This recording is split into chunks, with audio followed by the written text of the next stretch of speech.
आपका home loan का interest rate कब कम होगा, कब ज़्यादा होगा, या फिर आप जो सामान खरीदने जाते हो बाज़ार में उसका रेट कब ज़्यादा होगा या कम होगा, ये सारा डिसाइड कौन करता है? ये सारा डिसाइड आरबीआई करता है। RBI reserve bank of India, जो कि सभी बैंकों का बॉस है। तो आइए समझते हैं कैसे ये सब होता है। इसके लिए 4 टर्म को समझते हैं। पहला आता है रेपो रेट। जब आरबीआई बैंकों को कर्ज के रूप में पैसे देती है, उस पे जो इंटरेस्ट रेट लगाती है उसे रेपो रेट कहते हैं।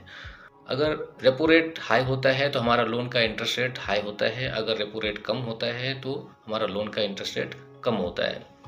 दूसरा आता है रिवर्स रेपो रेट। बैंकों के द्वारा आरबीआई के पास जमा धनराशि पे जो इंटरेस्ट रेट तय किया जाता है उसे रिवर्स रेपो रेट कहते हैं।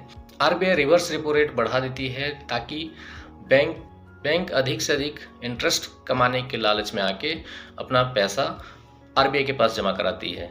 इस पे जो इंटरेस्ट रेट मिलता है उसे रिवर्स रेपो रेट कहते हैं। इस तरह से मार्केट में नकदी की लिक्विडिटी को मैनेज किया जाता है। तीसरा आता है एसएलआर। मार्केट में नकदी की लिक्विडिटी को कंट्रोल करने के लिए एसएलआर का यूज़ किया जाता है। जब आरबीआई रेपो रेट और रिवर्स रेपो रेट में बिना कोई चेंज किए मार्केट में लिक्विडिटी को कंट्रोल करना चाहती है तो एसएलआर को यूज़ किया जाता है। सीआरआर होता है कैश रिजर्व रेशियो। जब आरबीआई कैश रिजर्व रेशियो को बढ़ाता है तो इसका मतलब होता है कि बैंकों को आरबीआई के पास अधिक से अधिक पैसे डिपॉजिट करने होंगे।